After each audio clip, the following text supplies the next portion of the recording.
Hi, everybody, and welcome back to our series, Conquer Anxiety and Toxicity. This is awesome because I'm able to get our U.S. Marine officer back for round two. And this is really exciting because he's got more to offer. We talked about Crow of the Shadow the first time, about how that shadow is representing something hiding and lurking, and kids' anxieties like, oh my God, what's behind that shadow? So we built on that, which was awesome. It was a great big nice learning piece with questions at the end. And so now I just really want to welcome him back aboard, and we're going to talk about his new book that he's going to be releasing. So I want to reintroduce him in case people missed number one. So I'd like to honor our U.S. Marine officer, Olaolu Ogunyemi. He has a passion for working with children, fueled by an unending supply of energy and imagination. That you do. Since he was young, Olaolu has been nicknamed the life of the party because of his exuberant personality into everything he does. As a fifth child of six, he is intimate familiar with the bond that forges during quality story time. Thus, Olaolu was inspired to start writing children's book stories, helped him create a loving and memorable family moments.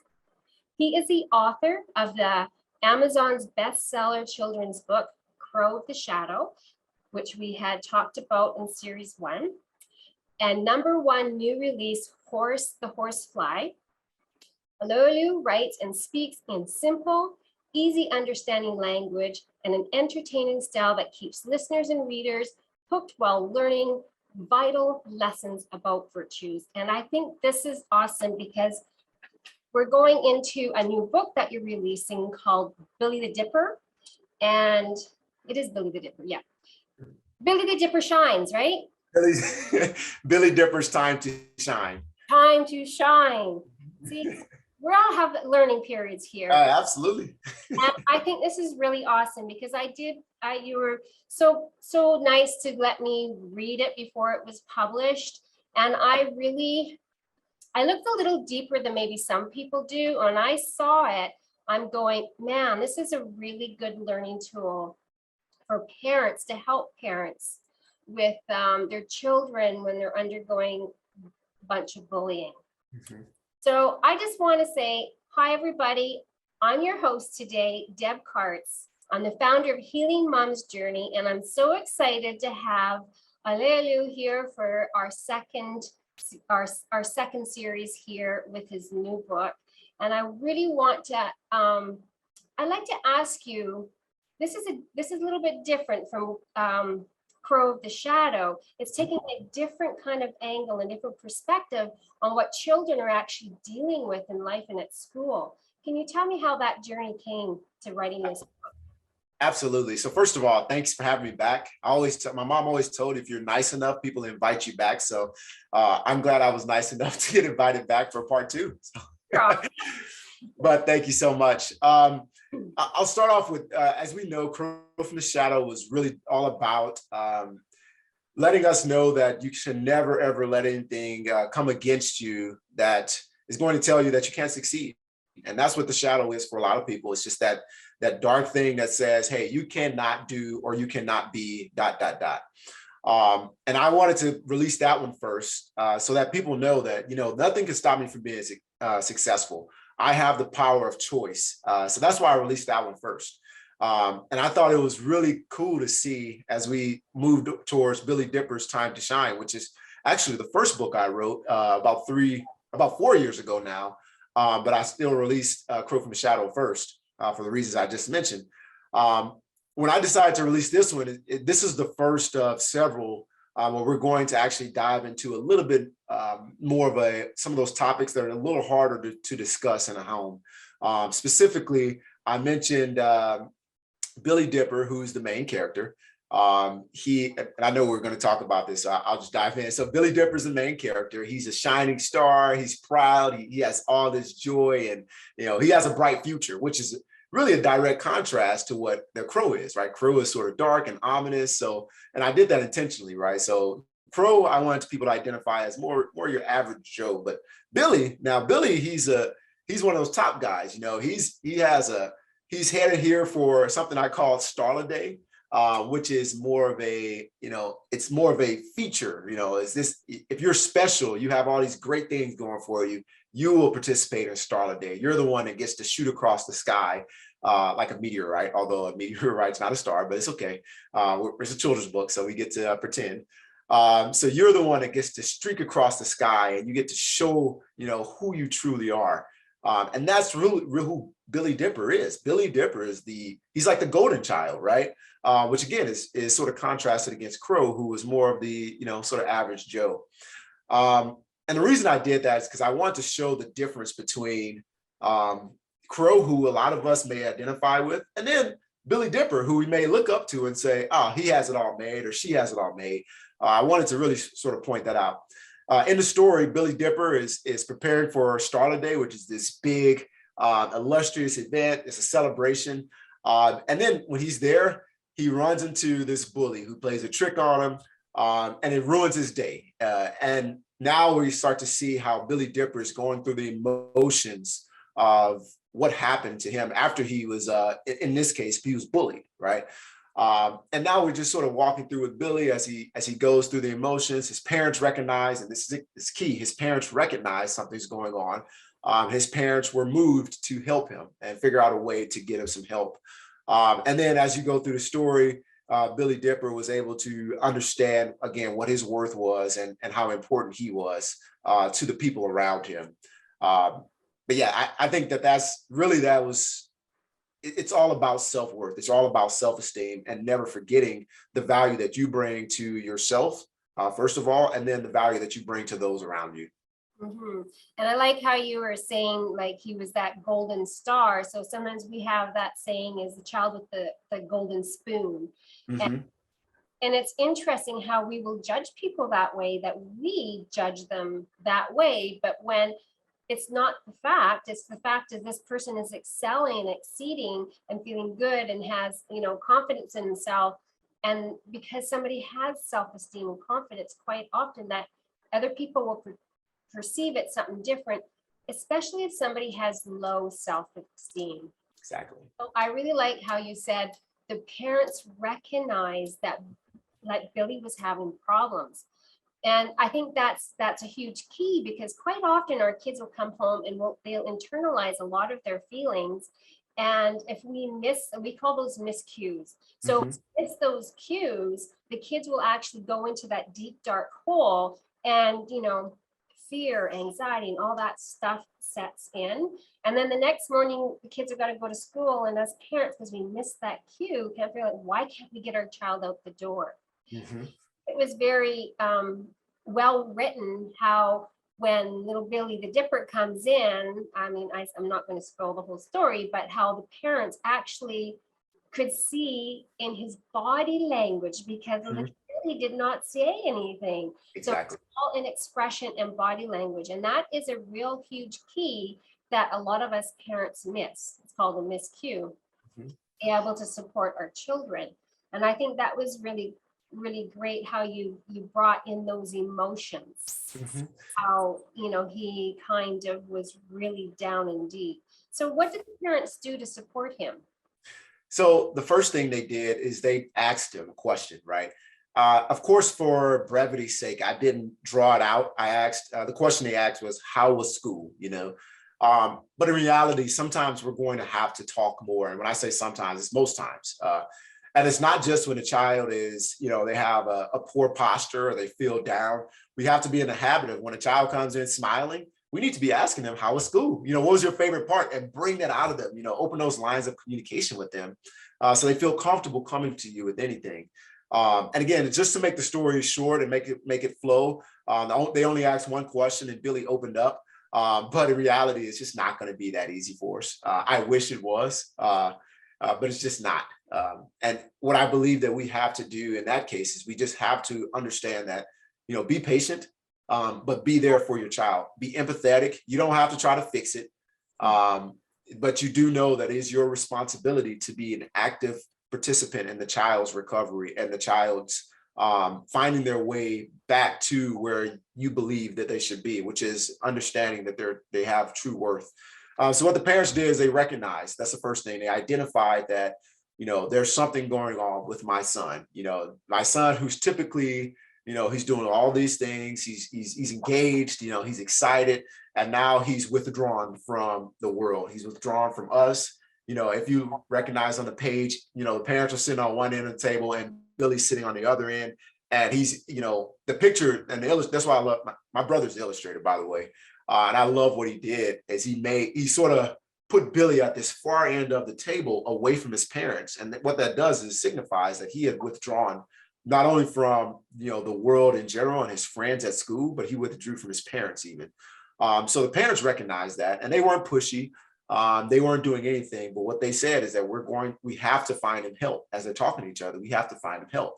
And that's what I want parents to understand. And it is our responsibility. And this parents, caregivers, teachers, whoever, it's our responsibility to get the child the help they need or help guide the child through some of these hard times that they're going through.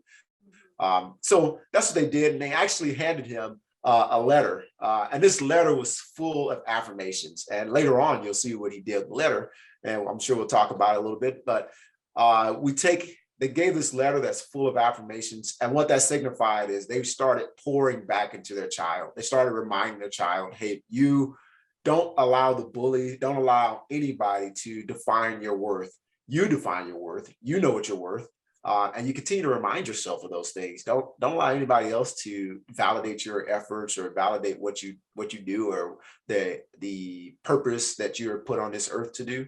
You want to be the person that controls that and owns that. So they gave him affirmations and they sort of poured into him. And again, for brevity's sake, I didn't really focus in on that and continue to hone in on that relationship, but I wanted people to understand it's both in the story. And if you think about the frame of the story as well, it started off and ended with the father talking to his son, having a fun moment that turned into a memorable moment in the end, and a teachable moment nonetheless.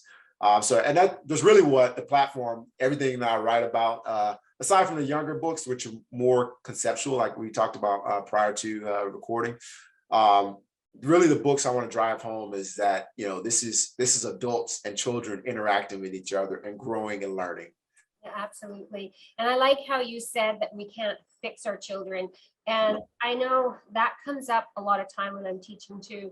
And it's true. We cannot fix.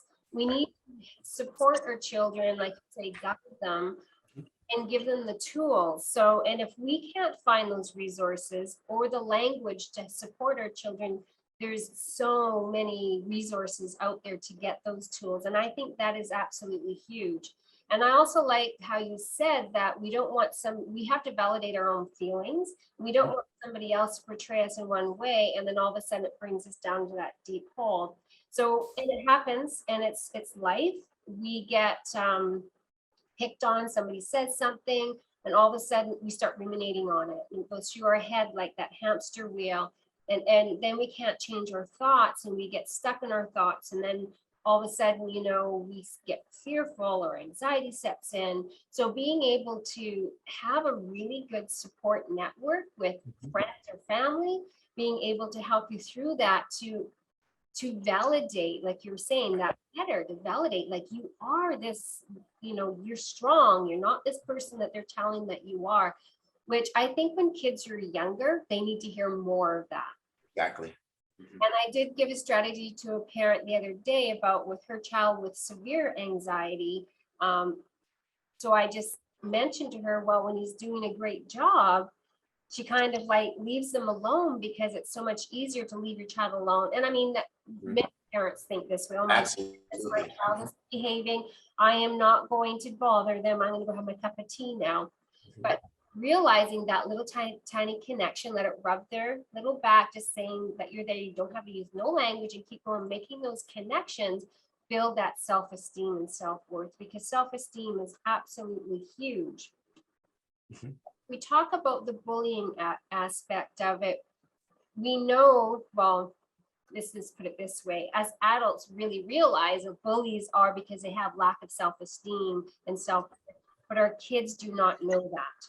Our Right. kids look at a bully as this great big strong dominant powerful person that's dominating us. And then part of that book where I was like, wow, that's how it happens at school. We got this power dominant person that has no self-esteem, but all of a sudden has got these followers. Mm-hmm. So could you talk a little bit about the followers and stuff like that, and how though even those little tiny followers, I think of them as ants, they get stuck and trapped into this powerful person who actually has no self-esteem. Absolutely. And it's so much easier. And I think this is, I don't know if it's human nature or what it is. I don't know if it's the path of least resistance. I really don't know why, but it always seems so much easier to follow the person or follow something that's negative. And I'll give an example. So this guy and I, we pick on each other all the time at work. We just go back and forth, and it's just something that we do. Realistically, I think it's because I have the most in common with him. Because he grew up, we both grew up in large families. We both grew up when we compare lives, we're like, man, we are pretty closely related in the way we interact and the way we grew up. And it's just funny. So we go back and forth. But what I found interesting is today, as we were having a discussion, or yesterday rather, I was saying, hey man, you should come to spin class with me. And somebody walked up and said, oh, you guys are going to go to spin class? You sure? You guys hate each other. And I was like, it's interesting that you guys don't realize that we're clearly doing all this in jest. We're laughing, we're having a good time. But in your mind, you've concocted this message or this picture that we actually dislike each other. And I think it's because we are in a wave, and maybe that's why dramas and movies like that make so much money, because we're drawn to that drama and that negativity. And sometimes we just don't care to look at the light, right? We don't care to look at, what's the more positive thing that we can bring out. And I just don't know why we do it, but that's just how it is. So when I look at bullying in general, and I see people just sort of jump on board, sometimes I think it could be intimidation. And other times I think it could be just, we're drawn to that kind of energy. It's that, this is the cool guy. And if I associate myself with the cool guy or the cool gal, then that makes me in and of itself cool. Although I know that this is a negative thing, I'm still connected with this person who is perceived as quote unquote cool. And it's definitely not the person who is ostracized over here that we're making fun of. And we always look at bullying, and I know we use it with it's a negative thing, but it's so easy for us to fall into that trap. And that's what you're alluding to, is it's just so easy for us as adults, as children, to just fall into that bullying trap, whether it's based upon politics or based upon anything. We could easily find ourselves on the other side of it and then say, oh man, I didn't want to be that person. How did I get here? Well, you just sort of followed your natural inclination to be negative. Because if you're not intentionally going towards the positive way, I feel like we're making an unintentional decision to, follow maybe the crowd that's not being positive. So I think that's how you find a bully that gets such a large following, because I think it's just our natural inclination. We don't want to be ostracized. So we don't want to be different. So when you have Billy Dipper, who was this shining star, if you look at the cover, I mean, he looks like the popular guy. And if you were to look, this is the bully right here. If you were to look at the cover, you would say, I wouldn't want to be the bully. But somehow those roles were reversed, because somehow the bully has taken that shine away from the main character. And that's really what I think happens. I think sometimes we just want to identify with the person who's cool, and maybe we feel intimidated in a way to, well, if I side with the guy who's not as popular, then well, maybe I won't be, I'll also be ostracized and made fun of. So I think it's a combination of quite a few different things. Yeah, absolutely. There's a lot involved, and there's also, it depends on the self-esteem and how children, what kind of environment they're coming from as well. But I like how you just said about, how the roles do change, and how when we do have a shining star out there, and we kind of shy back from that because there's not very many shiny stars out there. There's more people that are either there's bullies, and with those bullies, and there's the trail that comes behind them. And not to say that the ones that are following are bullies either, It just means that this one big bully has got so much control because the little followings don't have enough self-esteem to break away from that. And I think the book itself gives a really good lesson for, well, and I really do think the book would really benefit for the parents to go through with their kids with it. Because a really good lesson saying like, okay, you know, Billy kind of fell into that dark hole and that trap of like, oh my goodness, I can't face this anymore. Anxiety, I'm not going to go there. You know, it's such a toxic environment out there. I don't want to get involved in it. And then when he did decide that, of course, there had to be a little bit of help with the bully, the things did start changing around. And it's interesting because when a bully needs help and they're low down underground, and if somebody does actually rescue them, it's amazing. It can really change how they feel about the world. Exactly. It's sad when these bullies do fall through that dark hole and they don't get help. They end up being, you know, who knows, you know, depression comes in because people start realizing, okay, this isn't where I want to go. And then that bully still is that bully, but has never had that help to get pulled out of that hole. I really like the fact that Billy was strong enough and had enough self-esteem and enough self-worth to be like, okay, so what? This guy's got problems, you know? He doesn't want to be a bully. He doesn't have a choice, is probably what Billy was thinking. So Right. And I think that's part of why we talked about critiques prior to, and the critics that sort of came out for this story. I think that's part of why some people won't agree. I think it's going to be a small amount, but either ways, I don't think some people will agree with it because I think we want good to triumph over evil in a way that, you know, the big bad bully gets knocked down by the good, you know, David and Goliath type story, where in reality, that's not what this is. Because David, it may be in a way, but David is not going to be Billy Dipper, and then Goliath be bully Beetlejuice. It's not going to be that. If that's what people are looking for, then they're going to be sort of disappointed.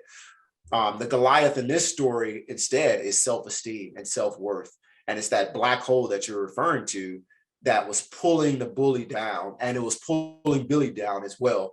The difference is Billy recognized his worth. And if you saw throughout the story, and I'll give this tidbit, this is the illustrator, Josh, my brother, who came up with this idea, and I was just like fascinated by it. If you pay attention to the bully the entire story, there's actually a black spot under him the whole entire time. And as you go through the story, you realize that, you know, he's starting to sink into his own black hole. And then going back to the followers, it's just that gravitational pull within that black hole that he had is sort of starting to suck them in and say, okay, well, we're going down the same black hole as this guy. Because we have that low self-esteem that you're referring to. Now, the bully, he's lacking something inside that's making him grow and fall into this black hole that if somebody doesn't help him out of it, he's going to succumb to that hole. And then you have Billy, on the other hand, that also starts going to a black hole, but then he finds a way to say, you know, finds it within himself to say, you know, what's more important to me, letting this gravity just pull me in, is helping somebody else and being kind to someone else.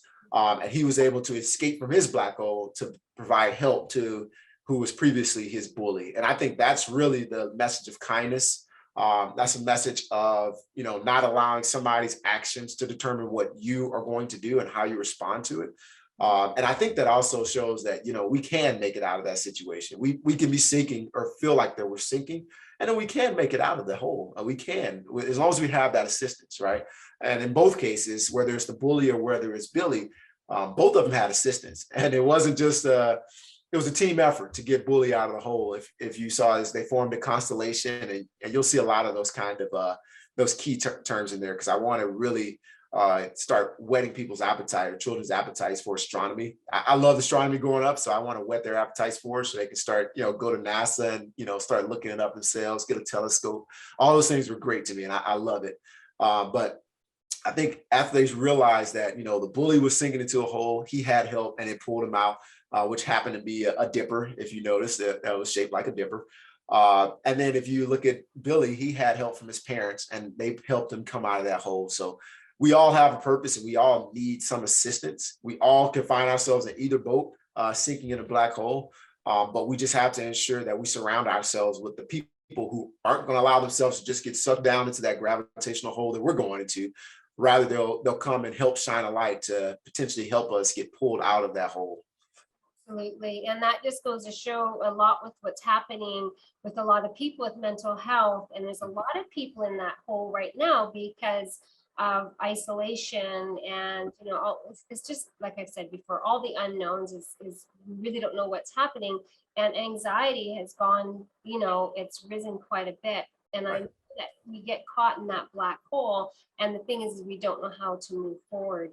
But the thing is, if we can reach out for the support and the help, let it be taken. Like education is a bliss.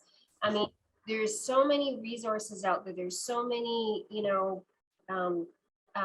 courses out there that you could help. There's a lot of one-on-one coaching that can support you through it. And I think it's really important, like you said, is to get that connection.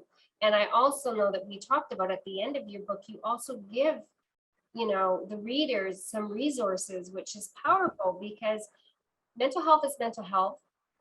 I mean, a bully is obviously dealing with their own things. They might have had some trauma in their life. There might be some, external forces that's creating them to do that, to build up their self-esteem. And then realizing, like you said, that black hole, you do eventually fall into that black hole if that's a life that you want to portray. But understanding that we don't have to go there. There is support, let it be community support, let it be, and I think being able to talk about it is really huge. So you're not suffering in silence. Exactly. And as a military man, that's one thing I can say about there's something I support. It's called Mission 22, and the gist behind it. This is not to do with children, but it's still about surrounding yourself and connecting. The gist behind Mission 22 is what they're saying is that 22 military members or veterans have committed suicide a day, excuse me. And that number, one is a lot, but 22 a day is just astronomical. And when I realized at first, me just being me, I'm like, okay, 22 a month, that's a lot. Then I actually started reading about it. I was like, wait, did they mean a day? Yeah, how is that even possible? But it's just what we're discussing. They come from an environment where a lot of the things that they found meaning in just sort of, dissipated. It sort of went away. All the brothers and sisters in arms that they had, they're not as connected as they were when they're in uniform. And sometimes when they are in uniform, they still find themselves disconnected. And it just goes to say that we have to make sure that we maintain that connection. And that's why I'm a part of a lot of groups that, sometimes it's just as simple as I had a guy that, he's over in Britain, right? Great Britain right now. He serves in the British forces. And we were doing a push-up challenge. We just sort of call each other and we'll just, FaceTime, we'll do push-ups. He's overseas and I'm here in the States. And it's just one thing that it was accountability things to say, man, I don't care what you're going through. We are connected in this way. And that at minimum, you can call me, we can do push-ups, we can talk, we can do whatever you want, but you don't have to suffer in silence and you don't have to do it alone. And I think that's really the biggest thing. And that's actually a free resource, the free resource that I offer, one of the two, it does say in there, we have to connect. Like we just have to reach out. So my heart is there. My heart is there for children and adults alike. It's just, I really want people to be connected. Because the first thing that, as you alluded to, the first thing that happens is we isolate, and the second we isolate ourselves is the second that we start having more and more thoughts of self-doubt and all these kind of things. And I don't want to be confused with, isolating yourself, to sort of recover and all those kind of things. That's separate, but isolating yourself to where you start sinking into this hole alone. And in the story, he called for help and somebody heard him. So he connected with Billy in that case, but sometimes we sort of just allow ourselves to start sinking into this hole, and we just find ourselves succumbing to the things that are the darkness that's coming around us. So I really advocate a lot for people to just reach out, connect, and I mean on both sides, whether you're the person that's going through it or you're just you just have friends and brothers or sisters, just reach out to them every day. Just find somebody, talk to them. You see somebody who's disconnected, sort of just have a conversation with them. You don't have to try to fix their problems, like I said. And I think that's going back to that. I never view it as fixing, because, I look at it as a journey, right? Every time my car needs fuel, I don't say, oh, I need to fix my car. I say, no, I need to fuel my car. You know, I need to put some gas in it so it can continue to go. And that's the same thing we're doing for others. We're providing some kind of fuel or some kind of energy so they can continue on this journey. So that's really what I think. Connection, like you were talking about, is like of the utmost importance. But we have to ensure that we're doing it on both sides. We're asking for or reaching out for connections, and we are trying to connect with others, regardless of whether we think they're isolated or not. Absolutely, because I know some people that do feel like they're falling in that black hole, don't know how to go out and reach out and help. So that's keeping those connections are really, really strong. So just before we end our conversation here, I really want to wrap up how I loved it where Billy came from all these different emotions. Like he came from the superstar and kind of got beaten down, and he went through all these different emotions of like lack of self-worth, falling himself into a trap, a little bit of, well, he didn't get deep into depression, but you can see that he was pretty sad. Then you see that a bit of that anxiety was going like, how am I going to deal with this? And then he had the powerful connection of his parents to be able to support him with some tools to get him out of that, and to be able to see that his bully actually needed some support. And I think that has a lot to do with also self-compassion as well. Compassion, it does start with us, and we're able to give it out as well. So I'm just so happy that you've come on again, and I welcome you anytime, because the story that you have and what you need to portray out there is absolutely powerful. And I like the way you put things where it's easy to read. And I did notice there was some rhyming in the book as well. So pretty cool. And that, because that really connects the brain with the kids and stuff. And it's really nice that with the books, it is a connection. It's not you just give it to the child and read it, because you're not going to learn any valuable tools out of just reading it. It's really nice to sit with the parents and talk about it, and get those questions out of the kids, not give the questions, like ask those questions to kind of, pull some questions out of the kids. So the brain is like a muscle, and neuroplasticity, you want it to grow. So you want to give those little kind of plant the seed and let it grow, which I think exactly that's where I feel your books are. It's like planting the seed and letting it go. When I'm a grandma, I'm going to buy those. Thank you so much. And yes, that's exactly why. And that's why I have the continued conversation questions in there. Those are just guidelines. I think I said that with Crew from the Shadow in the first session. Those are just guidelines, ideas to get you in the right direction. The same way as with the resource that I offer is, those are just questions to like get your wheels turning and have you thinking about, as I'm trying to have a conversation with my child, what can I say? Like, what can I do? How can I take this and make it a memorable moment or a teachable moment? I try to make it rhyme. You're right, to keep it engaging. I add some pretty wild inaccuracies in there. But again, that's to engage the children. I know, there's one in there that somebody asked about. It's funny because I told you critics, they just sort of pick on little things. They said, when do you get pants? Okay, you know what? That's great, because I know my 3-year-old and my 8-year-old, they both tune right back into the story when I'd say something about him launching upside down with no pants. It's just one of those things that, yeah, of course, he on the front cover you see he doesn't have on pants, but later on you'll see that these are the kind of things that re-engage the child as you're reading, as you're rhyming, as you're telling the story with excitement and passion. You're able to keep the child engaged. And then when you get to the point where you can start having those teachable moments, now it's natural. The child, they're primed and they're ready to hear what you have to say, because now you've excited them.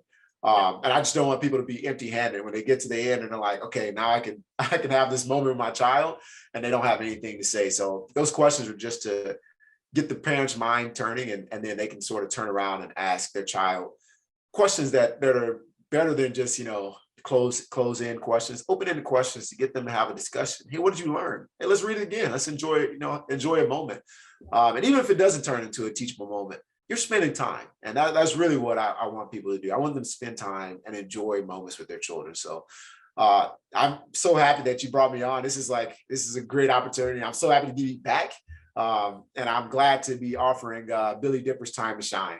Oh, that's awesome. And I mean, I like how you say it's that connection. If they don't have that learning piece, they've got that connection. And just a quick little note about the pants. I think that's really cool because I used to work in the school district with the little kids.